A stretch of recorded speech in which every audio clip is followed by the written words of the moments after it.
తిరుపతి లడ్డు ఈ విషయం గత 14 నెలలు బట్టి ఈ రాష్ట్రంలో ఎంత చర్చనీయాంశం అవుతుందని చెప్పేసి మనందరం చూస్తున్నాం. ఎందుకనంటే తిరుపతి లడ్డు అంటే సాక్షాత్తు వెంకటేశ్వర స్వామిని ఎంత పవిత్రంగా చూస్తామో అంతే పవిత్రంగా తిరుపతి లడ్డూను కూడా మనం చూస్తాం. ఎవరైనా ప్రసాదం ఇచ్చినట్లయితే ఆటోమేటిక్గా మన చెప్పులు తీసేసి కళ్ళకు అద్దుకుంటే తప్పించి తిన్నంత పవిత్రత ఉన్నది తిరుపతి లడ్డు. ఆ లడ్డు మీద ఎటువంటి బాధ్యత లేకుండా, ఎందుకంటే బాధ్యత లేదంటున్నానంటే ఇదేదో ఆంధ్రప్రదేశ్ రాష్ట్రానికో వైసీపీ పార్టీకో టీడీపీకో జనసేనకో బీజేపీకి సంబంధించింది కాదు.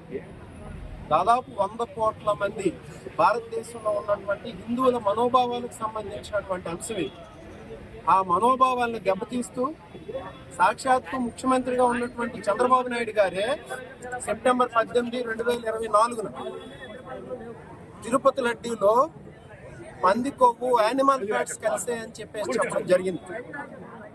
ఆయన చెప్పిన వెంటనే దానికి తాన అంటే తందాన అనుకున్నటువంటి పవన్ కళ్యాణ్ గారు డైరెక్ట్ గా తిరుపతి వెళ్ళిపోయి అప్పుడేదో హరిహరం వీరమల్లు సినిమా అవుతుంది అనుకుంటా ఆ గెటప్ లో వచ్చేసి ఏదో సనాతన అని చెప్పేసి అనేసి ఇలా ఊగిపోయి ఇంకా నేను ఒక సనాతనవాదిని, సనాతన ధర్మాన్ని పరిరక్షించేస్తున్నావు, సనాతన బోర్డు పెట్టాలి అని చెప్పేసి వెళ్ళి తిరుపతి మెట్లు కడిగేసి వెళ్ళి ఇంకా తర్వాత ఏం చేశారు, వెళ్ళి హిందువులందరినీ రెచ్చగొట్టి ముస్లింలకి ఇలా జరిగితే ఊరుకుంటారా, హిందువుల మీద ఎందుకు ఇలా జరుగుతుందని చెప్పేసి ఎంతో మంది స్వామీజీని తీసుకొచ్చి ఆ తర్వాత విద్యాశాఖ మంత్రి అయినటువంటి నారా లోకేష్ గారు ఆయన తిరగ నోరుతో సాక్షాత్తు పంది మాంసం, పంది కొవ్వు, ఫిష్ ఆయిల్ కలిసిందని చెప్పి అన్నారంటే వీళ్ళు ఎంత పాపం మాట్లాడుతున్నారో చూడండి.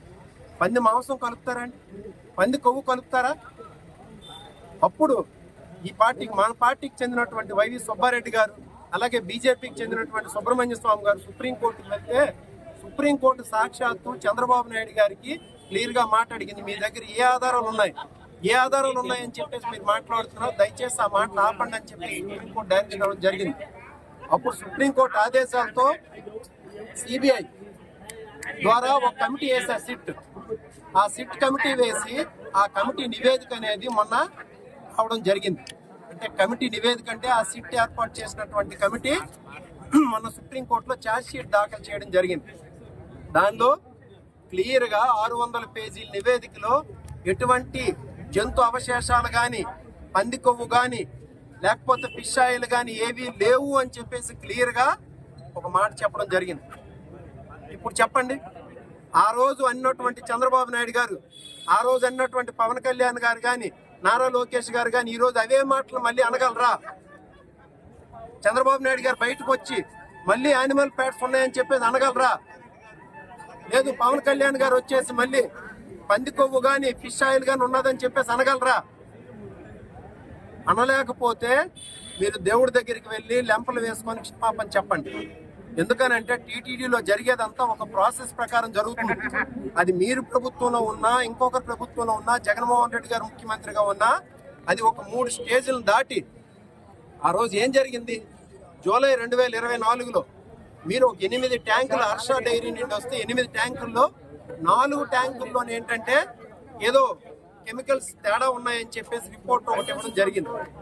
మిగతా 4 ట్యాంకులు సేమ్ డైరీ నుండి వచ్చి 4 ట్యాంకులు లోపలికి వెళ్ళాయి. ఆ 4 ట్యాంకులు రిజెక్ట్ చేశారు. ఈ రిజెక్షన్ అనేది, యాక్సెప్ట్ చేయడం అనేది ప్రతి గవర్నమెంట్ లోనే జరిగేదే. జగన్మోహన్ రెడ్డి గారి గవర్నమెంట్ లో 18 ట్యాంకులు రిజెక్ట్ చేశారు. మీకు 2014-19 మధ్యలో మీ హయాంలోను కూడా 14 ట్యాంకులు రిజెక్ట్ చేశారు. సో ఇది ఒక ప్రాసెస్ ప్రకారం జరిగేది. ఆ జరిగిన దాన్ని దేవుడిని తీసుకొచ్చి సాక్షాత్తు అది దేవదేవుడిని తీసుకొచ్చి నీ రాజకీయాల కోసం ఉపయోగించుకుంటున్నారంటే ఆలోచించండి. ఆ రోజు కూడా అనడానికి కారణం ఏంటంటే 100 రోజులు జరిగినటువంటి సమీక్ష అది. అంటే ప్రభుత్వం వచ్చిన తర్వాత 100 రోజులు జరిగిన సమీక్ష. మీరు అప్పటి వరకు ఎటువంటి పథకాలు కూడా ప్రజలకు ఇవ్వలేదు. ప్రజలకు ప్రామిస్ చేసినటువంటి ఏ పథకాలు కానీ, ఏ హామీలు కానీ నెరవేర్చలేదు. దాంతోపాటు విజయవాడ ఆ రోజు బుడమేరు వాగు పొంగిపోయి వరదలతో నిండుండి అక్కడ అట్టర్ ఫ్లాప్ అయిపోయి ఉన్నారు. ప్రజల దృష్టిని మరల్చాలనే ఒక ఆలోచనతో దాదాపు మొత్తం దగ్గర మొత్తం ఏవైతే మీరు హామీలు ఇచ్చారో అవన్నీ ఫెయిల్ అయిపోయి దేవదేవుడి మీదే డైరెక్ట్ గా తీసుకొచ్చి రాజకీయాలు చేశారంటే అంతకన్నా నీచం మరొకటి లేదు అని చెప్పేసి తెలియజేసుకుంటూ ఇంకా సనాతన ధర్మం గురించి మాట్లాడుతున్నారు. సనాతన ధర్మం పవన్ కళ్యాణ్ గారు, చంద్రబాబు నాయుడు గారు ఏదంటే ఇది అనేటివే కానీ సనాతన ధర్మం గురించి మీరు మాట్లాడాలా? సినిమా యాక్టర్లు వచ్చే సనాతన ధర్మాన్ని కాపాడేస్తారా? సనాతన ధర్మం మన భారతదేశానికి స్వాతంత్రం రాకముందు 300 సంవత్సరాలు బ్రిటిషర్స్ పరిపాలించారు, అంటే క్రిస్టియన్లు. అప్పుడే సనాతన ధర్మం పోలేదు. అంతకుముందు మరొక 3 సంవత్సరాలు ముస్లింలు, అంటే మొఘళ్ళు కానీ లేకపోతే ఢిల్లీ సుల్తాన్లు కానీ పరిపాలించేటప్పుడు అప్పుడు పోలేదు.